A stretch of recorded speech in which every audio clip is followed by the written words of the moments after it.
May 1943. The rolling farmlands of Iowa stretched endlessly under a brilliant spring sky, their cornfields just beginning to show the first green shoots of the season. In the small town of Algona, population barely 5,000 souls, farmers gathered at Meyer's General Store to discuss seed prices and weather forecasts, their conversations as predictable as the seasons themselves. 3,000 miles away, German soldiers who had surrendered in North Africa were boarding transport ships bound for America, convinced they were headed toward some elaborate deception. Before we dive into this story, make sure to subscribe to the channel and tell me in the comments where you're watching from. It really helps support the channel. What these prisoners would discover in the quiet heartland would challenge everything their leadership had told them about America, transforming not just their understanding of the conflict, but their very conception of what their enemy truly was. Hauptmann Klaus Weber stood on the deck of the USS Hermitage, watching the Statue of Liberty emerge from the morning mist. At 32 years old, he had commanded a panzer company in Rommel's Afrika Korps until British forces overwhelmed his position near Tobruk. Now shackled alongside 217 other prisoners, he couldn't shake the feeling that this was all theatre. The food on the transport ship had been better than anything he had eaten in 6 months of desert warfare. Real bread, fresh vegetables, coffee that actually tasted like coffee. It had to be a trick. Next to him, Lieutenant Friedrich Hartmann, a 24-year-old artillery officer from Bavaria, voiced what many were thinking. "I don't trust any of this," he said quietly in German. "They feed us like honored guests, then bring us to New York like tourists. They want us soft before whatever comes next." Weber had seen the propaganda films before deployment. America, as a weak nation of mongrels and criminals, a society on the verge of collapse, sustained only by British gold and Jewish manipulation. The skyline of Manhattan contradicted those images so completely that it created cognitive dissonance. Buildings that seemed to touch the clouds, ships in the harbor by the dozens. The sheer scale of industrial output visible even from the deck suggested a productive capacity that the newsreels had never mentioned. The train journey from New York to Iowa took 3 days. The prisoners traveled in regular passenger cars, not cattle wagons. They had seats. The guards, mostly older men past combat age, treated them with formal correctness rather than hatred. Through the windows, the German soldiers watched America unfold in a panorama that challenged their every expectation. Obergefreiter Hans Schuller, a machine gunner from Hamburg who had grown up in tenement housing, pressed his face against the glass as they passed through Pennsylvania's industrial heartland. "Look at the houses," he whispered to the man beside him. "The workers' houses. They have lawns, gardens, some have automobiles." The propaganda had prepared them for breadlines and desperation, for a nation buckling under the weight of war production. Instead, they saw towns that appeared almost untouched by the conflict, children playing in parks, women shopping with ration books but still shopping, in stores that appeared to have goods, factories running at full capacity, their smokestacks marking the horizon. Gefreiter Otto Brenner, a former factory worker from the Ruhr Valley, did the mathematics in his head. He had worked in German war production before conscription and understood industrial output. Just in this 1 day of travel, he had counted more factories than existed in entire German industrial districts. The implications were staggering. When the train finally arrived in Algona on a warm June afternoon, the prisoners expected a harsh transition. Instead, they found a camp that had been constructed specifically to house them, with barracks that were weatherproof and heated, latrines that were sanitary, and a mess hall that smelled of cooking food. The commandant, Colonel Robert Patterson, a veteran of the First World War, addressed them through an interpreter with a message that seemed almost apologetic. "Gentlemen," he said, standing before the assembled prisoners, "you are here under the protection of the Geneva Convention. You will be treated with the respect due to soldiers who fought honorably for their country. You will work, as is permitted under international law, but you will be paid for your labor. You will receive mail from home. You will be allowed to pursue educational and recreational activities. This is not a punishment camp. This is a prisoner of war facility, and while you are prisoners, you remain men deserving of dignity." Weber listened to this speech with deep suspicion. It had to be propaganda. something to be photographed for international consumption. The real conditions would reveal themselves soon enough. The first shock came that evening at dinner. The prisoners formed lines at the mess hall, expecting thin soup and hard bread. Instead, they received portions that exceeded what German soldiers were getting in active service: roasted chicken, potatoes with gravy, fresh vegetables, bread that was soft and plentiful. For dessert, there was apple pie. Lieutenant Hartmann stared at his tray in disbelief. "This is more food than I saw in a week in Africa," he said to Weber. "What are they doing?" Weber had no answer. He ate slowly, waiting for the nausea that might indicate poison or drugs. It never came. The food was simply food, prepared without apparent malice or manipulation. The next morning, the work assignments began. Groups of prisoners were transported to nearby farms, where the labor shortage created by American men going to war had left crops at risk. The farmers who came to collect them were weathered men in overalls, many of them of German or Scandinavian descent themselves, who spoke with accents that reminded the prisoners of home.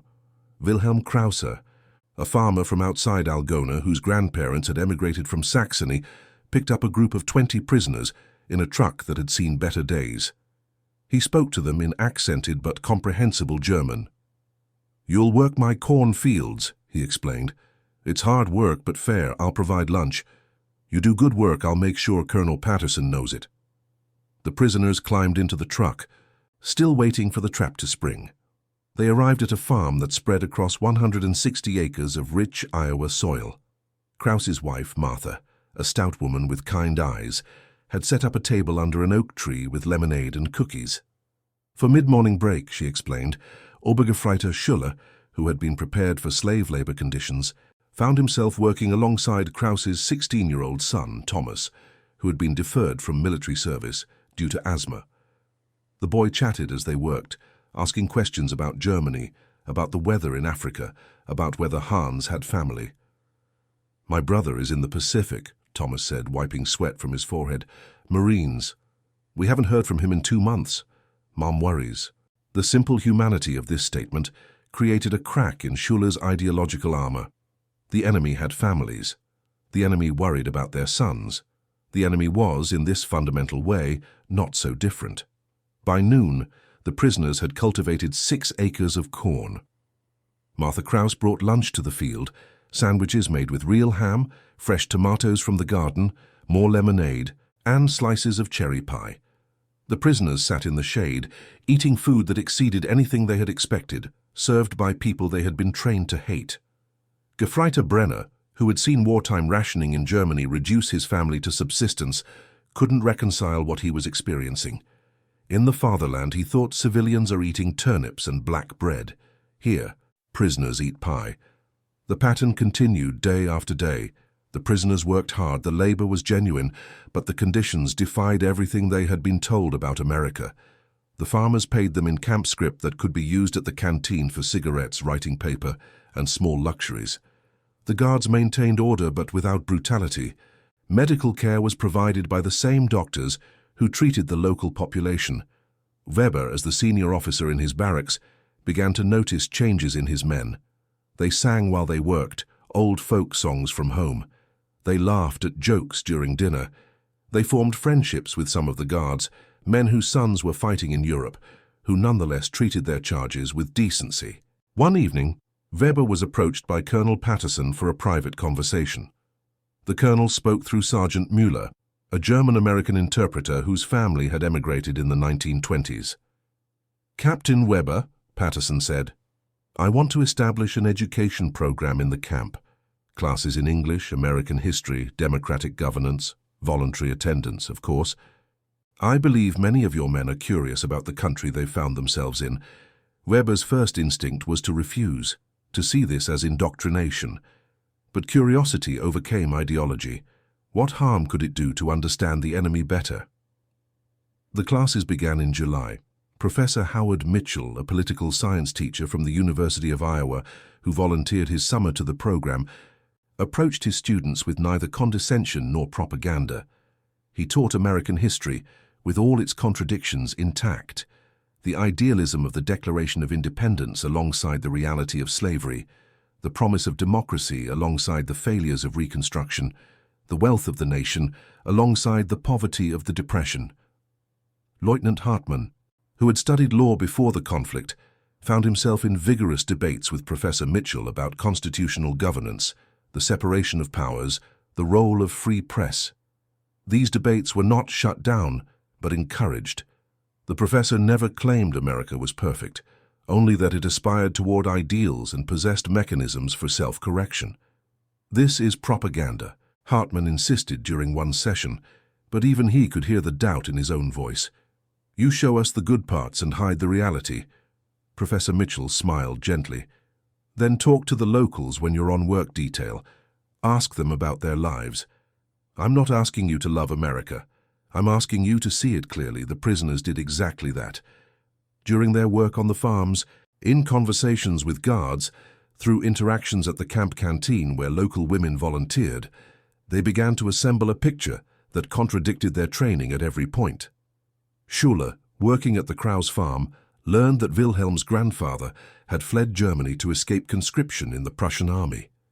The old stories, Wilhelm told him, were about freedom.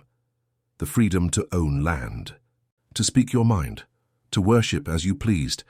My grandfather used to say that in the old country, you were born knowing your place and died in it. Here, you could become something different. This concept, this American notion of self-determination, was alien to Schuller's understanding of social order. In the Reich, order came from hierarchy, from knowing one's place in the greater whole. But here was Wilhelm Krause, grandson of a peasant, owning 160 acres and deciding for himself what to plant, when to sell, how to live. August brought the harvest, and the prisoners worked alongside American civilians in a collective effort to bring in the crops. The distinction between captor and captive blurred in the shared labor. They sweat together under the same sun. They rested in the same shade. They shared the same simple satisfaction of work completed. At a community harvest dance in Algona, the prisoners were invited to attend, supervised but welcome. The local population, many of them descendants of German immigrants, saw these young men not as monsters, but as someone's sons, caught in a terrible conflict not of their making. Sarah Henderson, a young woman whose husband was serving in the Army Air Forces over Europe, found herself talking with Gefreiter Brenner at the punch table. Her German was rusty, learned from her grandmother, but sufficient. "You're so young," she said. "How did you end up in this?" Brenner, who was 21 and had been conscripted at 18, found himself telling her the truth. "I didn't choose the conflict. I was told it was defense of the fatherland. I was told we were fighting for survival." Sarah's eyes held sadness but not hatred. "My husband didn't choose it either," she said. "He was a teacher. Now he drops explosives on cities. Everyone's somebody's son. Everyone's somebody's husband, and here we all are trying to make sense of it." This conversation, multiplied across dozens of similar interactions, created a cognitive crisis for many of the prisoners. The enemy was supposed to be other, alien, deserving of destruction. But the enemy brought them lemonade during corn harvest. The enemy invited them to dances. The enemy treated them as human beings worthy of dignity. In September, mail began arriving from Germany. Letters from home, passed through military censors, but arriving nonetheless. The prisoners gathered in the barracks to read news from families they had not heard from in months. The letters spoke of shortages, of bombing raids, of fear and uncertainty. The contrast with their own current circumstances was not lost on anyone. Hauptmann Weber received a letter from his wife, Anna, in Stuttgart.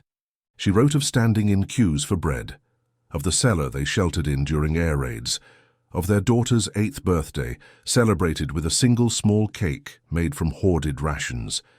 She wrote of her pride in him, of her hope for victory, of her faith in the leadership.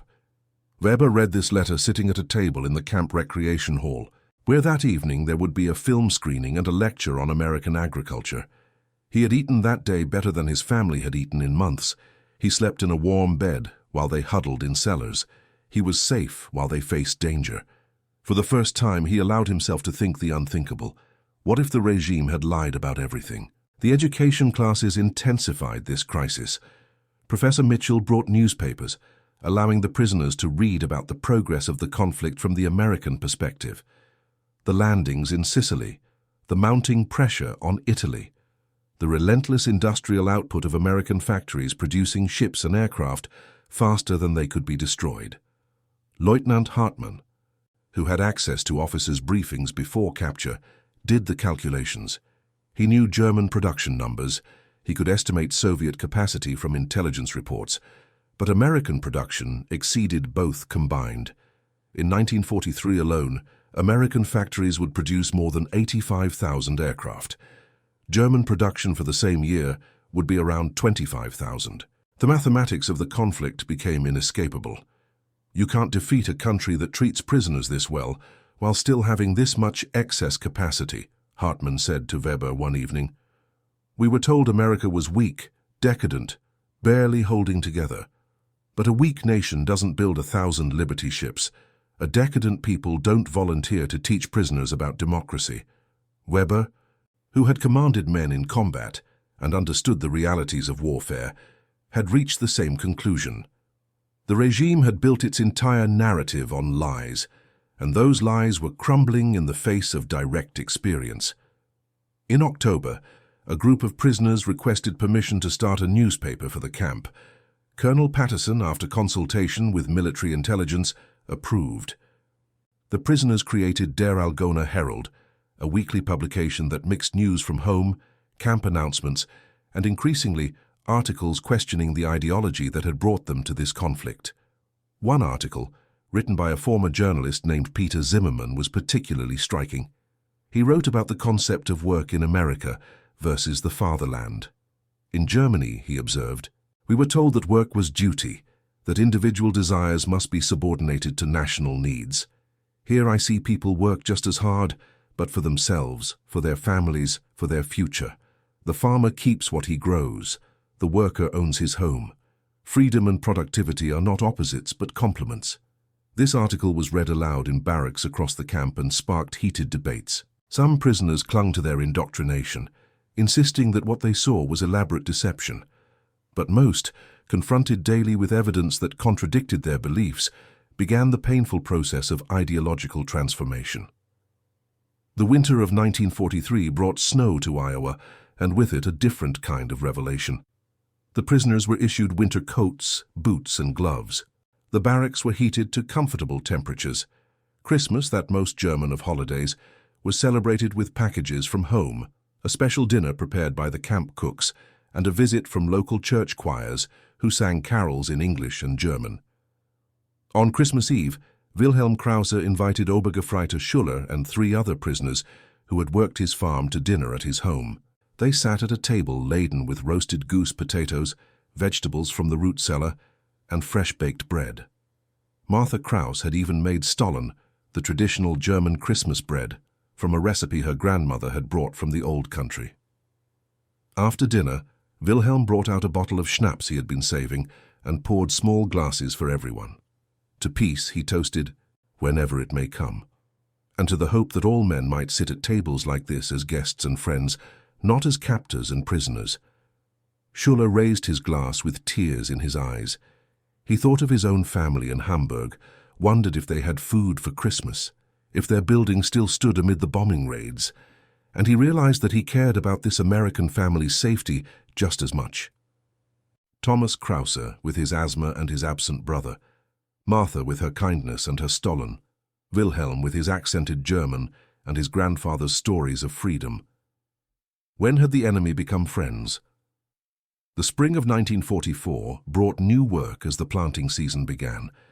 The prisoners had become skilled agricultural workers, understanding the rhythms of Iowa farming. They took pride in their work, not because they were forced, but because good work brought satisfaction and because they had come to care about the success of the farms they worked. Gefreiter Brenner, working at a farm owned by Swedish immigrants named Anderson, learned to operate a tractor, a skill that amazed him. In Germany, he explained to Lars Anderson, most farms still use horses. Only the largest estates have machines like this. Here even a small farmer has a tractor. Lars, who farmed 80 acres with his 2 sons, both of whom were in the Navy, shrugged. It's the American way. Labor is expensive, so we use machines. Every man is valuable, so we give them tools to multiply their effort. Works pretty well. This simple explanation contained a profound philosophical difference that Brenner was only beginning to understand. In the regime's ideology, individuals were expendable components of the national machine. Here, the machine existed to serve the individual. In June of 1944, news reached the camp of the landings in Normandy. The prisoners gathered around radios to hear reports of the invasion, of American, British, and Canadian forces establishing a foothold in France. The guards watched carefully for reactions, but what they saw was not triumph or celebration, but a complex mixture of emotions. Hauptmann Weber, listening to the announcements, felt something he had never expected to feel about a military action against his homeland. Hope. Hope that the conflict might end. Hope that the regime might fall. Hope that Germany might have a chance to rebuild on different foundations. That evening, he called a meeting of the German officers in the camp. "Gentlemen," he said, "I believe it is time we speak honestly about what we have experienced here and what it means for our future. We came as believers in the Reich's ideology. We were told America was weak, decadent, barely holding together. Everything we have seen contradicts this." Lieutenant Hartmann nodded. "The question is not whether we were lied to. The question is what we do with this knowledge." What emerged from this meeting was a consensus among many of the prisoners, particularly the officers and NCOs who would have influence after the conflict ended. Germany had taken a wrong path, followed a false ideology, and paid a terrible price. When they returned home, they would carry with them the knowledge of a different way, a system that balanced order with freedom, that valued individuals while building strong communities, that could be both prosperous and democratic. The summer and fall of 1944 brought more work, more interactions, more gradual transformation. The prisoners taught German classes to interested locals. They formed a theatre group that performed German classics for the camp and town. They played soccer matches against local teams. They became, in a strange way, part of the community. Sarah Henderson, whose husband returned safely from Europe in September after completing his tour of duty, brought him to meet Gefreiter Brenner. Captain James Henderson, still in his uniform, shook hands with the young German who had spent evenings talking with his wife about philosophy and the future. "No hard feelings," Jim said in his direct American way. "You were doing your duty. I was doing mine. Now the job is to make sure this never happens again." Brenner, who had feared this meeting, found instead acceptance and a curious parallel. "We both followed orders," he said carefully. "We both believed we were fighting for something important. But I think you had the better cause. The conflict in Europe ground toward its conclusion through the winter of 1944 and into the spring of 1945. News of the final collapse of the regime reached Algona in early May. The prisoners gathered in the mess hall to hear the announcement of unconditional surrender. Some wept for their homeland's defeat. Others felt relief that the horror was finally over. Most felt both. Colonel Patterson addressed them that evening with characteristic directness. "Gentlemen, the conflict in Europe is over. You will remain here until repatriation can be arranged. I know many of you are worried about what you will find when you return home. All I can tell you is that the values you have learned here, the systems of governance and economics you have studied, will be valuable in rebuilding your country. Germany will need men who understand both strength and freedom, order and democracy. I believe many of you can be those men. The repatriation process took months. During this time, the prisoners continued their work, their studies, their gradual transformation." Professor Mitchell intensified his classes, focusing now on post-conflict reconstruction, on the Marshall Plan concepts being discussed in Washington, on the possibility of a democratic Germany. In November of 1945, Hauptmann Weber received his orders for return. He packed his few belongings, including books on American government and economics given to him by Professor Mitchell, and prepared to leave the place that had changed his understanding of everything. Before departing, he requested permission to visit the Kraus farm one last time. Wilhelm and Martha welcomed him like a son, serving coffee and cake in the kitchen, where he had shared so many meals during work breaks. "I want to thank you," Weber said carefully, "for showing me that the enemy could be human, that the other side of this terrible conflict was not evil, but simply different. You changed my understanding of what is possible." Wilhelm gripped his hand firmly. "Go home, Klaus. Help rebuild Germany into something better. Remember what you learned here, not just about America, but about dignity, freedom, and the possibility of redemption. Your country will need men like you." The transport ships that carried the prisoners back to Germany were the same vessels that had brought them to America, but the men who boarded them were profoundly changed. They carried with them not just memories, but a vision of a different way of organizing society, of balancing individual rights with collective needs, of building prosperity through freedom rather than compulsion. Obergefreiter Schuller, returning to a Hamburg reduced to rubble by bombing raids, used his carpentry skills learned from Thomas Kraus to help rebuild his neighborhood. He became active in local politics, advocating for democratic processes and individual rights. The lessons of Iowa shaped every decision he made. Gefreiter Brenner returned to the Ruhr Valley and found work in reconstruction, eventually becoming a union organizer who fought for workers' rights and fair wages. The contrast between his pre-conflict factory work and his agricultural work in America had taught him that labor need not be grinding oppression, but could be dignified and fairly compensated. Lieutenant Hartmann, with his legal training, became involved in writing the new German constitution, bringing insights from his studies of American federalism and constitutional governance. The checks and balances, the separation of powers, the protection of individual rights that he had debated with Professor Mitchell found their way into the foundational documents of a new Germany. And Hauptmann Klaus Weber, the skeptical officer who had arrived in Iowa, convinced that American kindness was an elaborate deception, became a teacher and writer. He published a memoir in 1952 titled Harvest in Iowa, A Prisoner's Education in Democracy. The book described his transformation from true believer to democratic advocate, crediting the simple decency of Iowa farmers with achieving what no amount of propaganda could have accomplished. In the memoir's final chapter, Weber reflected on the paradox of his experience. "We came as prisoners," he wrote, "expecting harsh treatment that would confirm our beliefs about American cruelty and weakness.